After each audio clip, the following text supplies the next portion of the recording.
Good afternoon, everybody. I hope everybody's having a good afterglow from Thanksgiving. That was Paul. I don't know where he's gone. I'm Steve, and this is Daily Brief. I'm sorry. I have a small fish tank by the side of my desk, and the air pump for it just suddenly decided to start... It's always on, but it just suddenly decided to start making a heck of a lot of noise, so I have to go shut it up. Before we do anything, show us your coffee cup. That, folks, is what powers Paul each and every day. This is what powers everything I do. 4 of those. This big-ass coffee mug was actually given to me by a friend of mine at GFB3 on Twitter. After a couple of weeks ago, as I'm sure you'll remember, when I sent a coffee mug flying over my laptop and had to strip it down and everything. Well, this big-ass monster of a thing has got a wonderful rubber base, and it's nearly impossible to knock over. And since Stephen's seen it this morning, he's been fascinated by it. I think we're going to have to find you one and send you one. Well, no. Because I'm only allowed to have 3 cups in a day, and that would kill it.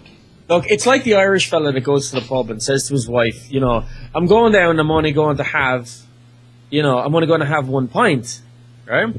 But she must think that a pint is about the size of a house. I mean, you can have only 1 pint, 1 pint glass. You know, I'm only going to have 1 glass, 1 drink.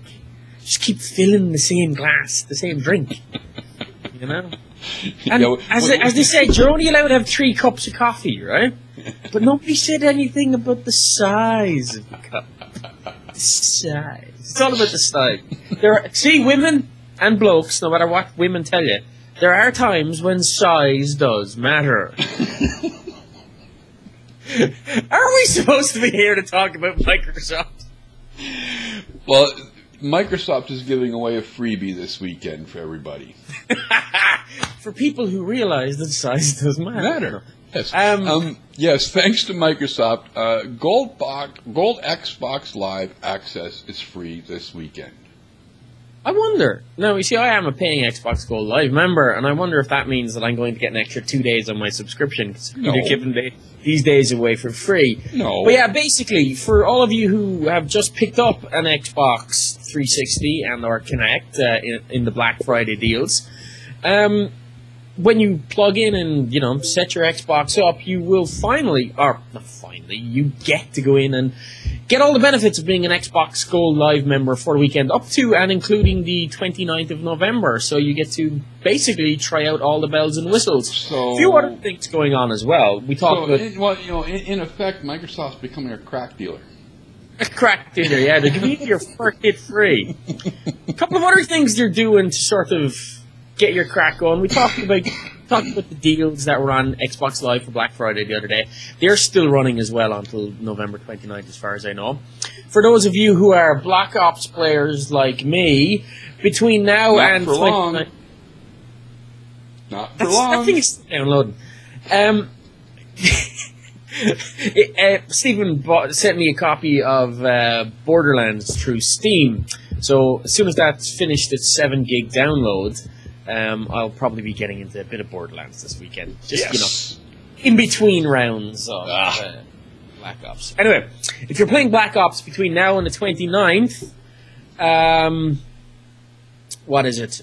Between now and the 29th, you get double experience points in multiplayer. Not reported in the stories we have, but what I have noticed as well is that if you're playing Gears of War 2, 10 times the experience in multiplayer between now and the 29th. Bah.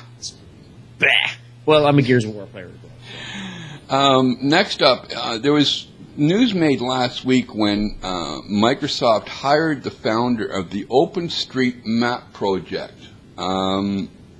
They've added to that now is that they're giving Bing Map photos to the OpenStreetMap initiative. This is interesting. OpenStreet, for those of you who don't know what it is, it's basically a competitor to Bing, to Google Maps and stuff like that, but it is open source. It's the open source community version of Bing and Google Maps. And one of the problems that they have, obviously, is getting access to high quality map data, which usually takes a lot of money to get hold of because, you know, it involves aerial photographs and satellite imagery and so on and so forth. And apparently Microsoft is donating a metric buttload of Bing maps to OpenStreetMap, which is really cool for them. It's interesting to see them donating what a competitor needs. Yeah. But again, you know, on top of hiring the guy. Yeah, but again, you know, there's so many open source initiatives going on inside Microsoft these days that this is an unsurprising move. Yeah. And again, at this point, OpenStreetMap isn't really much of a challenger to Bing Maps, but, you know, that may change. OpenStreetMap project has over 320,000 contributors, apparently. Yeah. So there's a way to go. There's still some details to be worked out on this exchange, but it is happening. Yeah. Little bit of a hardware note here. Acer's upcoming Windows tablet to support AMD Ontario chip. Now, the tablet's kind of sweet looking, but the real news here actually is the chip. It is the chip. We don't know much about this Ontario chip, except that it's supposed to be one of a new line of chips coming from AMD that has both the graphics processor and the CPU basically on the same die in the same chip. And the graphics chip, which is the Radeon HD 6250, is no slouch of a chip. That's a better chip than is currently powering the laptop I'm recording this show on. And this is going into Acer's nice little 10.1-inch tablet, which, for those of you who haven't heard of it yet, has a 1.3 megapixel camera, front and rear facing, Wi-Fi, 3G, docking station and keyboard, and will be out in February. Yeah. Now, they're also planning to introduce a 7 and 10-inch tablet featuring ARM-based processors and the Google Android operating system. But well, I'm not surprised at the ARM-based processors. Yeah. It might be a little... Expect, actually, I didn't think of this pre-show, but expect, actually. Remember when Microsoft got involved and they bought the rights to the ARM information? Yeah. So look for ARM-powered tablets coming with Microsoft OSs soon too, not just Android. Yeah. Now this last story we've got, this broke over the weekend, and over the holidays. The holiday yesterday, Thursday, Turkey Day, where we all got fat. Well, some of us did.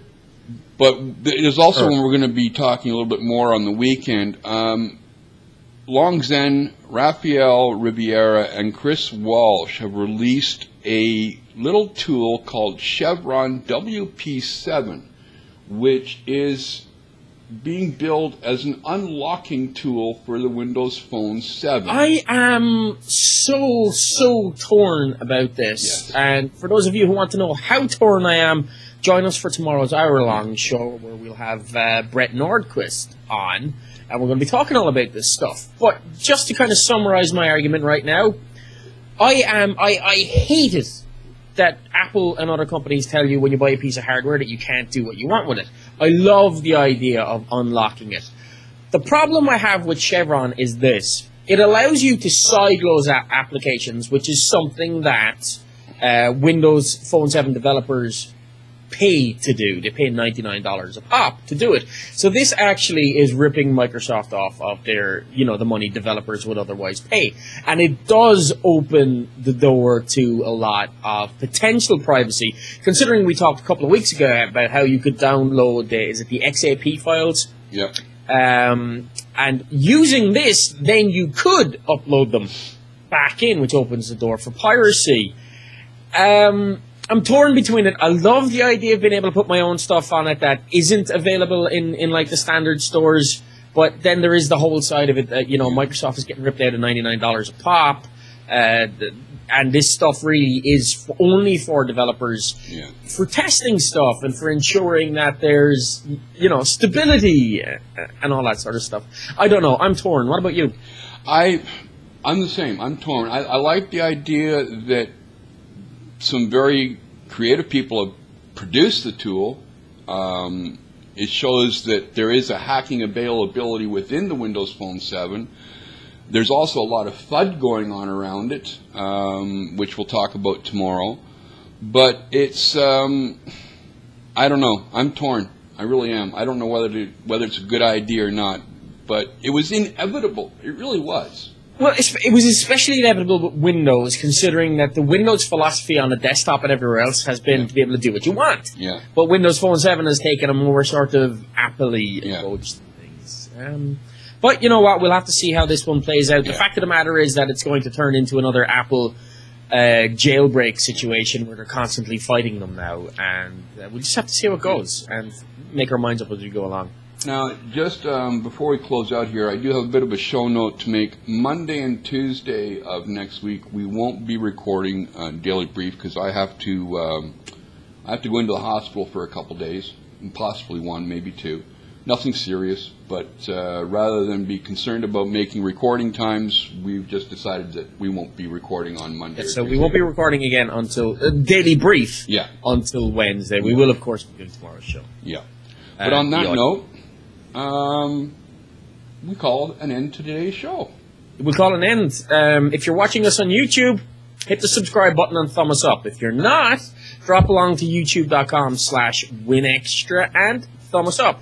If you want to wish Stephen good wishes for his trip to hospital, between now and then you'll find him at winextra.com or shootingabubbles.com, and you'll find me at paulo'flaherty.com. Until then, have a good weekend, folks. Take care, everybody. We'll see you on Wednesday. Bye-bye.